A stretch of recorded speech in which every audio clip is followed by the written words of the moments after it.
আমি বস্তুটাকে যেদিকে স্মরণ ঘটাচ্ছি ওর অভ্যন্তরে যে বলটা কাজ করছে সেই বলটা কী করছে, বস্তুটাকে পূর্বের অবস্থায় ফিরিয়ে আনছে। এই যে পূর্বের অবস্থায় ফিরিয়ে আনতে যে বল কাজ করে সেই বলটাকে বলছে রেস্টোরিং ফোর্স, বাংলায় বলা হয় প্রত্যানয়কারী বল। ক্লাস 11 স্টুডেন্টদের জন্য গুরুত্বপূর্ণ একটা ইম্পর্টেন্ট চ্যাপ্টার, সেটা হচ্ছে সরল দোলগতি। এই চ্যাপ্টার থেকে কতগুলো ভিভিআই গুরুত্বপূর্ণ জিনিস নিয়ে আলোচনা করব। কী কী থাকছে সেটা, যে সরল দোলগতি কাকে বলে, সরল দোলক কী, নাম্বার 3 যেটা সেটা হচ্ছে সরল দোলগতির যে ম্যাথামেটিক্যাল ইকুয়েশনগুলো আছে, সরল দোলগতির সাধারণ সমীকরণ। নাম্বার 2 যেটা সেটা হচ্ছে derivative equation of SHM, simple harmonic মোশনের যে ডেরিভেটিভ ইকুয়েশনটা আছে এটা, আর এর সলিউশনটা। এই তিনটে বিষয় অত্যন্ত শর্টকাট পদ্ধতিতে বোঝাবো। আশা করি ক্লাস 11 স্টুডেন্টদের এগুলো পড়ি এবং তোমরা পারবে এই ভিডিওটা যদি দেখো। তাহলে প্রথম যেটা যাবো সেটা হচ্ছে সরল দোলক অ্যাকচুয়ালি কাকে বলে। বলছে এই ছবিটার দিকে তাকাও, এখানে মনে করো একটা রূপ বা ছাদ, এখান থেকে একটা কটন বা সুতোর সাহায্যে যদি একটা আমি লোহার গোলক, যে কোনো একটা ধাতব গোলক, ধাতব একটা নিরেট গোলককে বলা হচ্ছে বব। বব কাকে বলে, এই যে বব বলা হচ্ছে, বব মানে কি বলছে, ধাতব নিরেট গোলক, সেটা যে কোনো ধাতুর তৈরি হতে পারে, লোহা, নিকেল, স্টিল, তামা, যে কোনো ধাতু নিরেট যদি একটা গোলক হয় সেই গোলকটাকে বলেছে বব। এই গোলকটাকে যদি একটা সুতোর সাহায্যে ঝুলিয়ে দেওয়া হয় তাহলে যেটা তৈরি হয় এটা হচ্ছে সরল দোলক। এইটা মনে করো একটা সরল দোলক, ঠিক আছে, এখানে একটা বব ঝুলছে। এখন এই যে অবস্থানটা, এই অবস্থানটাকে বলছে সাম্য অবস্থান। কেন বলছে এই অবস্থানে এর গতিবেগ থাকবে না, কারণ এখানটায় স্থির অবস্থায় এসে থাকতে পারে। এখন বস্তুটাকে মনে করো আমি টানলাম, নিয়ে যাচ্ছি, বল প্রয়োগ করছি, তাহলে যখন আমি এখানে স্মরণ ঘটাচ্ছি অর্থাৎ সরিয়ে নিয়ে যাচ্ছি মানে স্মরণ ঘটাচ্ছি, তাহলে এটা সাম্য অবস্থান। তাহলে এখান থেকে আমি স্মরণ ঘটাচ্ছি মানে সরাচ্ছি মানে বল প্রয়োগ করছি, তাহলে বল প্রয়োগ করে নিয়ে গেলাম। নিয়ে যে যখন ছেড়ে দেবো তখন কিন্তু আমাকে আর ফোর্স প্রয়োগ করে আবার পূর্বের অবস্থায় ফিরিয়ে আনতে হচ্ছে না। কারণ তোমরা দেখে থাকবে যে একটা ইটের টুকরোকে যদি একটা সুতোর সাহায্যে ঝুলিয়ে দাও তাহলে প্রাথমিক অবস্থান যেটা থাকে সেটা হচ্ছে সাম্য অবস্থান। এখান থেকে তুমি যদি ইটের টুকরোটাকে সরিয়ে নিয়ে যাও তাহলে তোমাকে বল প্রয়োগ করতে হচ্ছে, তবে তো স্মরণ ঘটছে। যখনই বল প্রয়োগ করলে তখনই স্মরণ ঘটলো মানে সরে গেল। যখনই ছেড়ে দিলে তখন কিন্তু পূর্বের অবস্থায় আবার ফিরে আসছে নিজে নিজে। এই অবস্থায় অর্থাৎ যখন আমি ছেড়ে দিলাম তখন কিন্তু বল প্রয়োগ করতে আমাকে হচ্ছে না, ও নিজে নিজে ফিরে আসছে। তার মানে কি, আমি বস্তুটাকে যখন তার সাম্য অবস্থান থেকে স্মরণ ঘটাচ্ছি তখন বস্তুটার অভ্যন্তরে একটা ফোর্স ক্রিয়েট হচ্ছে, তৈরি হচ্ছে। সেই বলটা কি করছে, বলছে আমি যেদিকে স্মরণ ঘটাচ্ছি ওর অভ্যন্তরে যে বলটা তৈরি হচ্ছে সেই বলটা আমার বিপরীতে কাজ করছে, অর্থাৎ আমি যেদিকে বল প্রয়োগ করছি তার বিপরীত মুখে একটা বল কাজ করছে।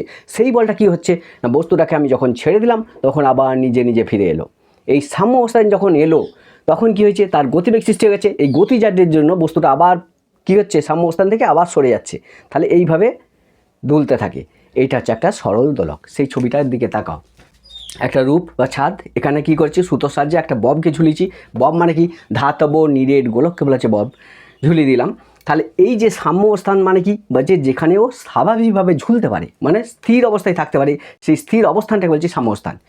এখান থেকে আমি বস্তুটাকে কি করছি না, স্মরণ ঘটাচ্ছি মানে সরিয়ে নিয়ে যাচ্ছি। ঠিক আছে, মনে করে এক্স দূরত্ব আমি সরিয়ে নিয়ে গেলাম। যখনই এক্স দূরত্ব সরিয়ে নিয়ে গেলাম তখন আমাকে কী করতে হচ্ছে, ফোর্স প্রয়োগ করতে হচ্ছে, বল প্রয়োগ করতে হচ্ছে। তাহলে বল প্রয়োগ করে আমি এক্স দূরত্ব সরিয়ে নিয়ে গেলাম। একটা জিনিস দেখো, তাহলে যখনই আমি ছেড়ে দেবো তখন কিন্তু আমাকে আর বল প্রয়োগ করতে হচ্ছে না, ও নিজে নিজে আবার ফিরে আসবে। তাহলে ও চাইছে কি, সাম্য অবস্থানে আসবো। যখনই ও আসতে চাইবে তখন ওর মধ্যে কী হবে, গতিবেগ সৃষ্টি হবে। তাহলে নিউটনের গতিজাড্য কি বলছে, বলছে কোনো গতিশীল বস্তু তার গতিটাকে ধারণ করে রাখার চেষ্টা করে, মানে ধরে রাখার চেষ্টা করে, এই প্রবণতাই হচ্ছে গতিজাড্য। ঠিক আছে, তাহলে বস্তুটা যখন এইদিকে আসতে শুরু করে তখন কি হচ্ছে, ওর মধ্যে গতিজাড্য সৃষ্টি হয়েছে, যার ফলে কী হয়, সে সাম্য অবস্থানে আসতে চাইলেও আরেকটু এগিয়ে যায়। তাহলে এইভাবে দুলতে থাকে। এবারে আসছি যে সরল দোলগতির যে গাণিতিক সমীকরণ, সেই গাণিতিক রূপটা কেমন হবে সেটার দিকে দেখতে গেলে এইটা একটু দেখো।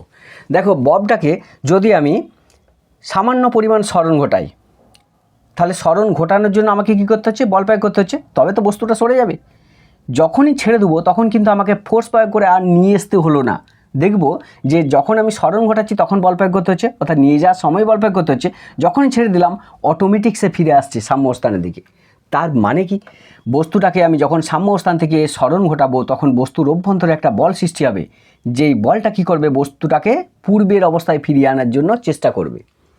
যার ফলে আমি ববটা যখনই ছেড়ে দিলাম তখন বস্তুটা নিজে নিজে যে ফোর্সটা ওর মধ্যে ক্রিয়েট হয়েছিল সেই ফোর্স ওকে আবার পূর্ব অবস্থায় ফিরিয়ে আনছে।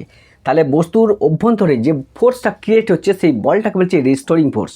মানে এই রেস্টোরিং ফোর্স মানে কি, প্রত্যান্বয়কারী বল। মানে কি বলছে, আমি বস্তুটাকে যেদিকে স্মরণ ঘটাচ্ছি ওর অভ্যন্তরে যে বলটা কাজ করছে সেই বলটা কী করছে, বস্তুটাকে পূর্বের অবস্থায় ফিরিয়ে আনছে।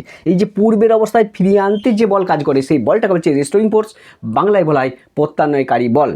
তাহলে এই বলটা কোন অভিমুখে ক্রিয়া করছে, সাম্য অবস্থানের দিকে। আমি বস্তুটাকে স্মরণ ঘটাচ্ছি কোন দিকে না, সাম্য অবস্থান থেকে ডান দিক অথবা বাম দিক। আর রেস্টোরিং ফোর্স কাজ করছে কি, সাম্য অবস্থানের অভিমুখে। তাহলে একটা জিনিস দেখো, এটা মনে করো একটা সরল দোলক, ঠিক আছে। আচ্ছা, আমি এটাকে সামান্য পরিমাণ স্মরণ ঘটালাম, ঘটিয়ে যখন ছেড়ে দেবো তখন যে গতিবেগে নামবে, আমি যদি বেশি পরিমাণ স্মরণ ঘটিয়ে ছাড়ি তাহলে বেশি গতিবেগে নামবে। অর্থাৎ একটা জিনিস বোঝা যাচ্ছে যে আমি যতটা বেশি স্মরণ ঘটাবো তত এর মধ্যে যে রেস্টোরিং ফোর্স বা প্রত্যান্বয়কারী বলটা সৃষ্টি হচ্ছে সেই বলের পরিমাণটা বাড়ছে, যার ফলে বেশি গতিবেগে নামছে। অর্থাৎ এই রেস্টোরিং ফোর্স ডিপেন্ড করছে কার উপর না, আমি কতটা স্মরণ ঘটাচ্ছি তার উপর। আমি যদি স্মরণ বেশি ঘটাই, রেস্টোরিং ফোর্স বা এই প্রত্যান্বয়কারী বলটা বেশি সৃষ্টি হবে। তাহলে প্রযুক্ত বল যদি এফ হয় এবং স্মরণটা যদি এক্স হয়, বল এবং স্মরণ পরস্পর কি না সমানুপাতে আছে।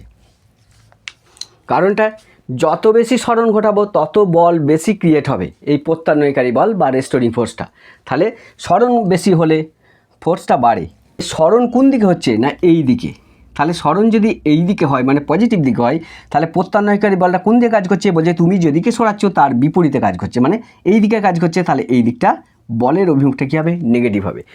এই জন্য এফ ভ্যারিয়াস মাইনাস এক্স, স্মরণের অভিমুখ যেদিকে হবে বলের অভিমুখ তার বিপরীত দিকে হবে। যে এফ সমান কত হবে না, এটা তুলে আমি কে বসালাম, ঠিক আছে। তাহলে সমানুপাতিক চিহ্নটা পাল্টাচ্ছি, চেঞ্জ করছি, সমান বসালাম, ওই জন্য কে বসালাম। একটা কে হচ্ছে একটা সমানুপাতিক ধ্রুবক, মাইনাস এক্স লিখতে পারি। যেমন মাইনাস এক্স ছিল তেমন মাইনাস এক্স লিখেছি, সমানুপাতিক চিহ্নটার জন্য আমি কে লিখলাম, সমান চিহ্ন বসালাম।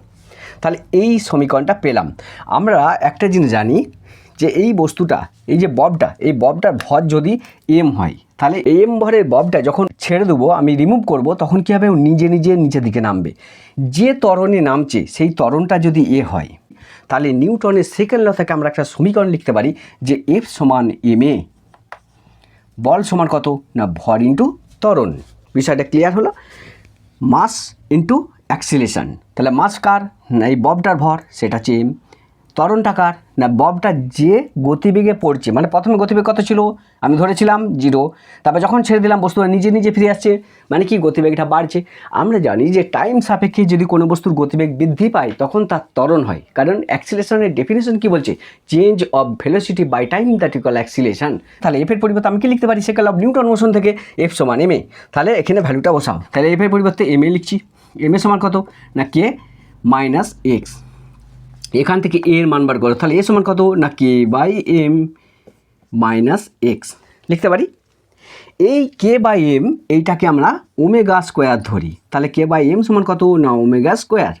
তাহলে ওমেগা স্কোয়ার যদি হয় তাহলে মানটা পুট করলে কি পাবো না কে বাই এম এর পরিবর্তে কত লিখবো ওমেগা স্কোয়ার। তারপর কি আছে এক্স আছে, মাইনাসটা আগে দিয়ে দাও। তাহলে কি পেলাম না একটা জেনারেল ইকুয়েশন পেলাম। কি জেনারেল ইকুয়েশনটা, এ এ সমান minus omega square x, this is general equation of simple harmonic motion. তাহলে এইটা হচ্ছে সরল দোল গতির একটা সমীকরণ, সাধারণ সমীকরণ। তাহলে এখান থেকে একটা জিনিস দেখো যে এই ওমেগা স্কোয়ার মানে কি না কে বাই এম, কেটা কি না কেটা হচ্ছে সমানুপাতিক ধ্রুবক, এমটা কি যে ববটা, সেই ববটার যে ভর। তাহলে কে এম এই দুটোই কি কনস্ট্যান্ট, যার ফলে ওমেগা স্কোয়ারটা কি কনস্ট্যান্ট। তাহলে ওমেগা স্কোয়ার যদি কনস্ট্যান্ট হয় তাহলে আমি এখান থেকে একটি জিনিস লিখতে পারি যে এ ভ্যারিয়াস মাইনাস এক্স।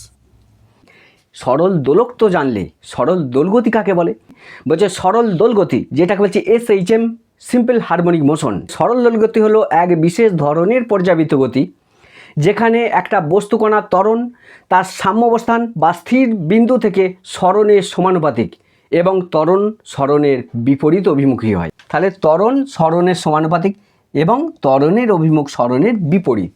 অর্থাৎ সরণ যদি এইদিকে হয় ত্বরণ কোন দিকে হবে, এইদিকে হবে। এইখান থেকে আমি পেলাম যে সরল দোলগতি SHM সিম্পল হারমোনিক মোশন এর সমীকরণ।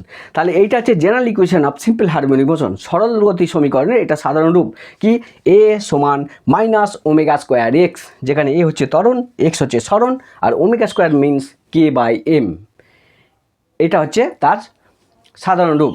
এরপর আমি যেটা যাবো সেটা হচ্ছে ডেরিভেটিভ ইকুয়েশনটা, সরল গতির যে অবকলন সমীকরণ বা অবকলন রূপটা কেমন সেটা দেখো।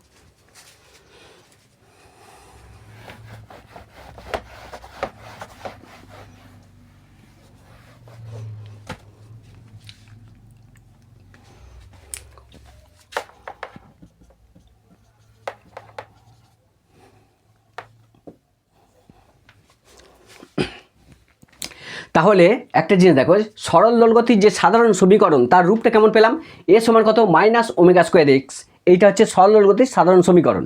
এরপর যেটা যাবো সেটা হচ্ছে অবকলন সমীকরণ, এটা কি হবে বা derivative equation of simple harmonic motion, এটা কেমন হবে সেটা একটু দেখো।